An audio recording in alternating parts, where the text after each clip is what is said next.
हाय HVC team भाई, कैसे हैं आप? आई होप आप ठीक होंगे। भाई ये वीडियो है हमारा एक्सपेंशन वाल्व। एक्सपेंशन वाल्व हमारे सिस्टम में, यानी रेफ्रिजरेशन सिस्टम की बात करें या एसी सिस्टम की बात करें, तो हमारे रेफ्रिजरेशन सिस्टम में हमारा एक्सपेंशन वाल्व का क्या रोल होता है, ये कैसे काम करता है और ये किस पर्पस के लिए हम इसको यूज़ करते हैं। ठीक है, तो पहला आप ये चीज़ जान लीजिए कि अगर कोई भी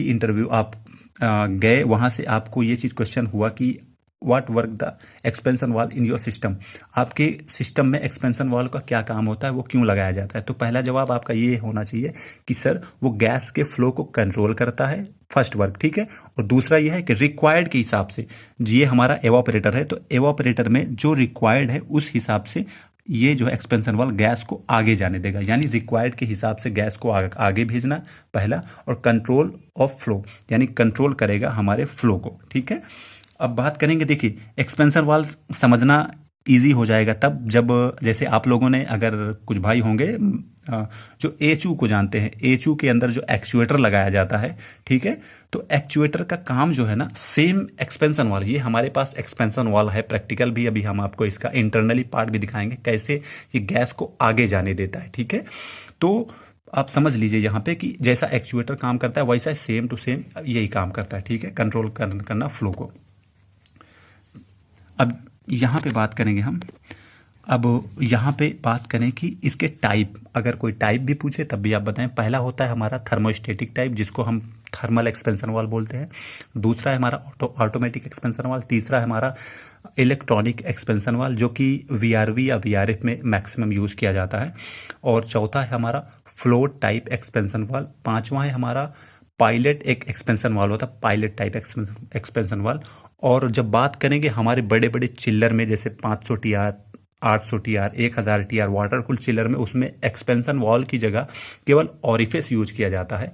ऑरिफिस की वीडियो में बाद में बता दूंगा। ऑरिफिस का काम ये होता है बस गैस को फ्लो में सेंड करना, मतलब कि जो गैस कंडेंसर से आ रही होती है लिक्विड फॉर्म में, उस लिक्विड फॉर्म को ऐसा स्प्रिंकलर करना, यानी स्प्रिंकलर करना उस लिक्विड को वेपर ऐसा करेगा, जैसे आपने बाल कटवाने के टाइम कभी बाल कटवाया है, 100% सभी ने कटवाया यार।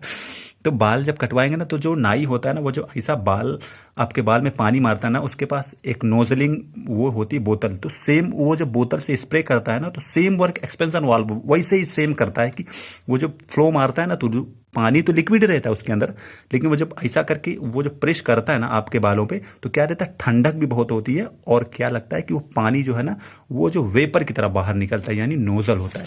तो सेम ऑरिफिस जो है हमारे बड़े बड़े चिल्लर में वैसा ही काम करती है। ठीक है, ऐसा बिल्कुल समझ लेना, वो सेम टू सेम ऑरिफिस का वैसा काम होता है। इसके अंदर भी ऑरिफिस लगाया गया, मैं अभी खोल के दिखाऊंगा, लेकिन पहले आप ये समझ लीजिए। ठीक है, देखिए ये हमारे पास कंप्रेसर, ये हमारा कंडेंसर फिल्टर साहब हैं, ये हमारे भाई साहब थर्मल एक्सपेंशन वाल्व, जो कि थर्मल मतलब इसलिए बोला जाता है क्योंकि इसके अंदर थर्मल बल्ब लगाया जाता है। ये देख लीजिए, इसके अंदर सेम गैस होती है जो आपके सिस्टम में होगी। मान के चलिए अगर आपके स्प्लिट एसी में R410 R410 है, तो इसके अंदर भी वही गैस सर्कुलेट होगी। इसके अंदर गैस ऑलरेडी है, अभी भी है। ठीक है, तो बात करेंगे यहाँ पे एक्सपेंशन वाल्व की, और फिर ये हमारा ये जो एवापोरेटर। ठीक है, ये हमारा कंप्रेसर है, सक्शन, ये लाइन ऐसे जा रही है यहाँ होते हुए, एरो बना हुआ है आप देख लें। ठीक है, अब बात करें ये काम कैसे करता है। देखिए जैसे मान के चलिए हम यहाँ पे एक एग्जांपल लेते हैं स्प्लिट एसी का। ठीक है, स्प्लिट एसी का, ये हमारी स्प्लिट एसी यानी एवापोरेटर। याद रखें, एवापोरेटर को ही कूलिंग कॉइल बोला जाता है, या चिल्लर, अगर कोई बोले चिल्लर, तो चिल्लर एक तरह का जो है कहने का मतलब मशीन है, लेकिन जो चिल्लर होता है एक्चुअल में चिल्लर हो, उसका नाम एवापोरेटर होता है। उसको बोले तो आप वाटर कूल चिल्लर बोले, ऐसा। अगर ओनली चिल्लर बोल रहे हैं तो चिल्लर यानी वो होता है एवापोरेटर। ठीक है, उसका कंडेंसर अलग होता है। तो यहाँ पे ये हमारा एवापोरेटर जो हम, हाँ एवापोरेटर जो है वो टेक्निकल नेम है, एक्चुअल में वो होता है हमारा एवापोरेटर। ठीक है, तो ये हमारा एवापोरेटर, सपोज करिए हमने ये आपको क्या बताया, ये हमारा स्प्लिट एसी है। स्प्लिट एसी यानी यहाँ पे हमने सपोज करो ये 24 डिग्री सेल्सियस यहाँ पे सेट किया हुआ है। 24 डिग्री सेल्सियस यहाँ पे सेट किया हुआ है, तो सपोज करिए कि जैसे आप आए कहीं से, आपने अपने रूम का एसी चालू किया। ठीक है, तो उस दौरान क्या रहेगा, आपके रूम का टेम्परेचर उतनी समय मान के चलिए 30 डिग्री सेल्सियस है, 30। ठीक है, तो जब भी आपने चालू किया, उस 30 से अगर आपने सेट पॉइंट दे दिया ये 24 डिग्री सेल्सियस, तो 24 तक आने में हो सकता है उसको 1 घंटा तक लग जाए। तो जब 1 घंटा लग रहा है ना तो क्या होगा, यहाँ पे थर्मल बल्ब और ये जो लाइन देख रहे हैं ना एक्सपेंशन वाल, थर्मल में एक ऐसा कैपलरी होती है, ये देख रहे हैं ना, ये कैपलरी है। ऐसे बताऊं समझ में आएगा यार। ये देखिए, ये कैपलरी थर्मल एक्सपेंशन वाल के हेड से कनेक्ट रहती है। ये देख रहे हैं ना, इसके हेड पे जो है थर्मल वाल, इसके हेड से कनेक्ट है। देखिए यहाँ पे इसके हेड से कनेक्ट है ये लाइन, ठीक है। ये लाइन में सेम गैस होती है जो आपके इस सिस्टम में रहेगी, ठीक है। तो ये गैस जो है ना, देखिए यहाँ पे ये गैस, इस लाइन को हम क्या करते हैं, इस थर्मल बल्ब को अपने कूलिंग कॉइल के, आप कभी भी देखना ये जहाँ पे लगेगा तो एवापोरेटर के सबसे लास्ट लाइन में लगाया जाता है। यानी जैसे ही कंप्रेसर पे वो लाइन कनेक्ट होने वाली है रहती है, उससे पहले ही ये थर्मल बल्ब को ये चिपका दिया जाता है। इसका काम ये होता है कि इस लाइन के अंदर कितना टेम्परेचर चल रहा है उसी हिसाब से ये काम करता है, ठीक है। इसके अंदर गैस होती है। अब यहाँ पे समझना, ठीक है, यहाँ पे थोड़ा सा ध्यान देना समझने वाली बात कि ये कैसे काम करता है, बस इजी समझना, कोई दिक्कत नहीं है। तो यहाँ पे बात करेंगे, जैसे अब मैंने आपको बताया कि जब आपने एसी चालू किया उस दौरान 30 डिग्री था, उस 30 से 6 डिग्री कम होने के लिए 24 चाहिए, ठीक है।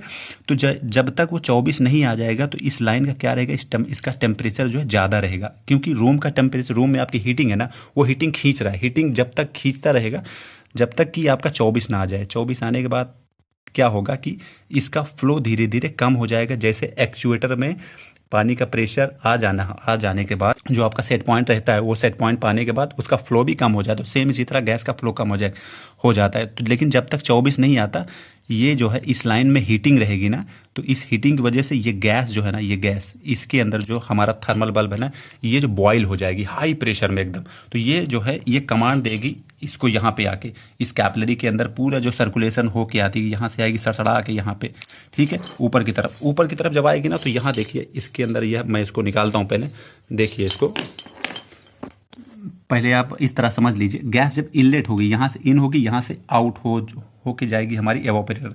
ये लाइन कनेक्ट होती है हमारे कंडेंसर से, ये कंडेंसर से आ रही होगी और ये हमारी आउट होके जाएगी। लेकिन यहाँ आने के बाद ये गैस यहाँ तक रुकेगी जब तक ये ऊपर से कमांड नहीं देगा। तो इसको खोलने के बाद देखिए, चल भाई खुल जा, खुल गया। देखिए यहाँ पे इनसाइड देखिए, इसके देखिए अंदर दिख रहा है आपको एक पिन जैसा दिख रहा है वाइट कलर का, ठीक है।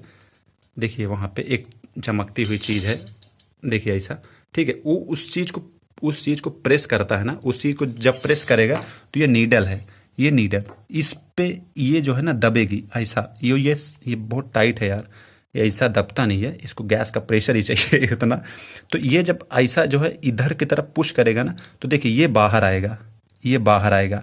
यही ऑरिफिस का काम करता है। ये जैसे ही थोड़ा सा बाहर आता है, बात समझे, देखिए यहाँ पे ये थोड़ा सा जब बाहर आता है ना, ये जो खाली जगह है थोड़ा सा ये नीचे, ये दिख रहे हैं ना, ये जब आएगी ना, जैसे ही थोड़ा खुलेगा तो यहाँ पे हल्का सा गैप हो जाता है। जैसे गैप आएगा वो गैस सट से इसके अंदर घुस जाएगी। इसके अंदर आने के बाद ये जो होल दिख रहे हैं ना, होल दिख रहे हैं आप, देखिए छोटे छोटे होल हैं। इसी में से गैस जो है ना, स्प्रिंकलर, मैंने आपको क्या बताया, जब आप बाल काटने जाते हैं ना, बाल कटवाने जाते हैं, तो वो जो मारता है ना स्प्रे, तो सेम वैसा ही यहाँ से जब गैस यहाँ से तो प्रेशर में रहेगी, लेकिन ये जो होल है ना, होल में क्या करेगी, वही स्प्रिंकलर का काम करेगी। स्प्रिंकलर से ये फायदा होता है कि कंप्रेसर में जब हमारी गैस जाएगी ना, वो वेपर फॉर्म में जाएगी, ना कि लिक्विड जाएगी, तो हमारा कंप्रेसर जो डैमेज होने का चांस रहता है। बस इसके लिए इसलिए हम यहाँ पे इसको जो है ये चीज़ नोजलिंग करते हैं। आपको समझ में आ गया होगा, आई होप। इससे डाउट हो तो फिर से पूछ लेना, ठीक है। तो यहाँ से इसको ये प्रेस करेगी, बात समझे। उसके अंदर गैस है, गैस आके इसके अंदर सड़सड़ा के यहाँ पे आएगी भाई। वहाँ पे जाने के बाद ये जो है ऐसा लगा रहता है, फिट रहता है, ठीक है। ये प्रेस करेगी इसको, ये जब प्रेस करेगा तो ये खुलेगा, यहाँ से हल्का सा खुलता है, बिल्कुल थोड़ा सा। जैसे थोड़ा सा खुलेगा गैस सट से, गैस तो इतनी प्रेशर में थोड़ा जगह मिली नहीं, घुस जाएगी अंदर तो यहाँ पे जैसे घुसी ये बाहर आ जाएगा। यहाँ से गैस, ये जो भी होल दिख रहे हैं, यहाँ से गैस बाहर होगी। और ये भाई साहब से यहाँ से ये एरिया जो देख रहे हैं ना, यहाँ पे गैस आके रुकी रहेगी पहले, और जैसे ही थोड़ा सा खुलेगा ये गैस ऊपर की तरफ इन खानों में आ जाएगी, अंदर वाले में। पहले इसमें रहेगी जब तक नहीं खुला रहेगा, जैसा खुलेगी इन खानों में आके ये गैस इधर से हमारे एवापोरेटर भाई साहब की तरफ, इधर की तरफ रवाना हो जाएगी, ठीक है। तो आई होप इतना आपको समझ में आया होगा, ठीक। अब इसका काम, ये इसका जो है इनलेट पोर्ट है, ये आउटलेट पोर्ट है, इसको बोलते हैं थर्मल, और इसको बोला जाता है कैपिलरी। ये होता है पावर हेड, ये ऊपर का जिसके अंदर गैस रहती है, ठीक है। और यहाँ पे आप देखिए ये होता है एडजस्ट वाल्व। एडजस्ट करेंगे ना, यहाँ पे आप देखिए, दिख जा भाई, तो अंधेरा है यार। देखिए यहाँ पे एक एडजस्ट वाल रहता है कि जैसे आप चलेंगे ना, जैसे आप करेंगे तो ये पिन जो है ना, ये पिन को आप थोड़ा एडजस्ट कर सकते हैं। अगर गैस का फ्लो कम हो रहा है तो थोड़ा ये खुलेगा कैसे, ऐसे स्क्रू टाइप, जैसे आप स्क्रू टाइप खोलेंगे ना, यानी जो है एंटी क्लॉक टाइप खोलेंगे तो ये गैस का फ्लो ज़्यादा होगा। अगर एंटी क्लॉक वाइज ये क्लॉक वाइज खोलेंगे तो वो टाइट होगा तो गैस का फ्लो कम होगा। ठीक है, ये कभी कभी एडजस्ट किया जाता है, कभी जैसा आइस फॉर्मिंग हो रही हो तो। ठीक है, और फिर बात आपको यहाँ तक आई होप आपको ये चीज़ समझ। तो बात मैंने क्या बताई कि सारा काम ये जो कैपिलरी का ही होता है। कैपिलरी के जैसे ही यहाँ पे 24 आ जाता है तो क्या होगा कि गैस का फ्लो कम हो जाएगा, क्योंकि इस टेम्परेचर, ये जो पाइप है ना, ये पाइप कॉपर की रहेगी, तो कॉपर में जो गैस सर्कुलेट कर रही है वो उसका भी टेम्परेचर सेम हो जाएगा और इसका भी टेम्परेचर, जो गैस, क्योंकि सेम गैस है, ये कहने मतलब ये थर्मल बल्ब में भी सेम गैस है और आपके सिस्टम में गैस है, दोनों का टेम्परेचर जब मैच कर जाएगा तो यहाँ का जो प्रेशर है ना, ये भाई साहब अंदर की तरफ प्रेशर ही नहीं देंगे, और प्रेशर नहीं देंगे तो गैस यहाँ पे होल्ड रहेगी, गैस होल्ड रहेगी थोड़ी देर के लिए।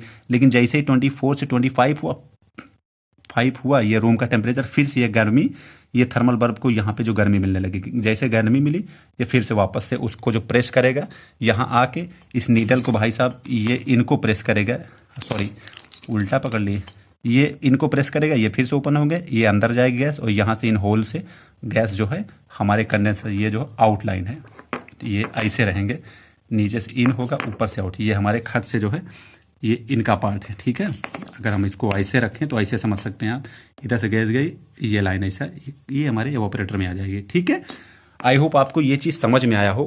कोई भी डाउट हो इससे रिलेटेड तो आप पूछ सकते हैं। ओके, थैंक यू भाई।